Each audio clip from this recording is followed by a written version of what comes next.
I'm Jody with United Pawnbrokers out of Jonesboro, Arkansas.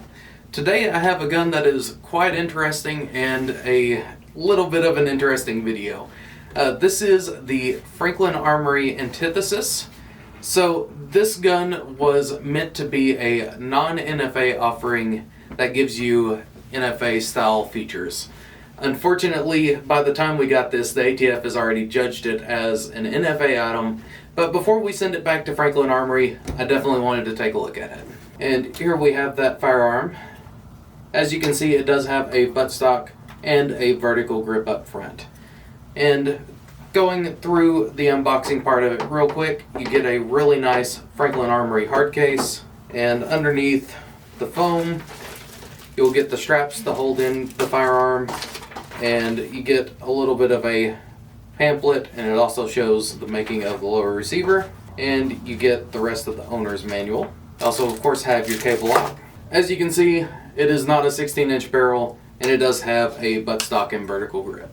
If you want the full rundown of what this gun was trying to achieve, I believe the only place that you can actually see Franklin Armory's original video is actually on a focus strip stream called the Antithesis, which was actually aired on 9/17/2025.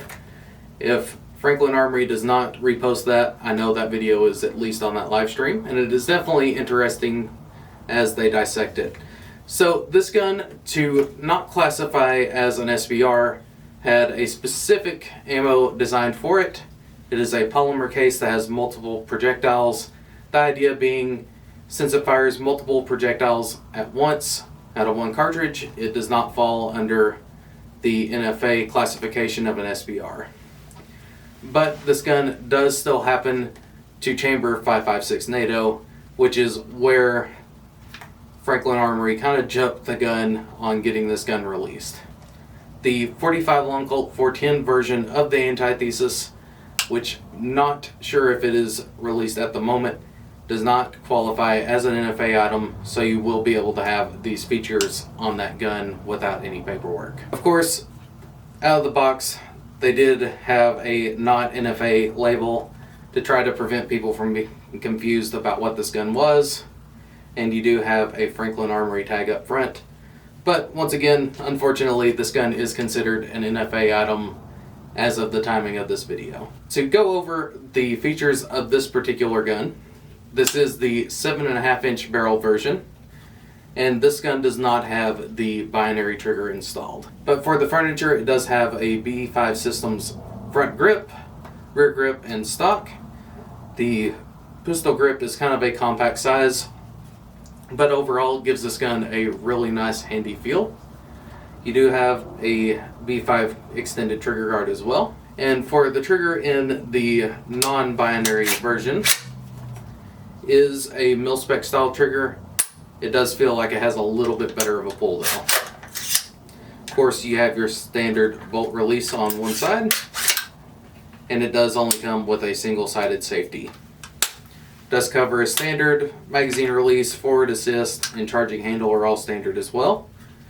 For the rail, I believe this is a 7.25-inch lightweight M-LOK rail. Of course, it is skeletonized in between the rail slots and underneath them, and you do have a wide variety of attaching points for M-LOK accessories. Of course, you have the 3, 6, and 9, then you also have the in-betweens of those.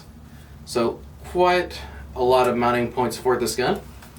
And it does have a really nice 3-prong flash hider. It's kind of stubby, has a slight twist to it, kind of inspired by the CZ Bren in my opinion, just a little bit beefier. But overall looks really cool. This gun does include a 20-round magazine, which really adds to the appearance of the Antithesis. For the dimensions of this gun, we have a 25-inch overall length when the stock is collapsed. When it's extended, we bump that up to 28.25. And you have that 7.5-inch barrel, and this gun is really lightweight, coming in at 5 pounds 9 ounces.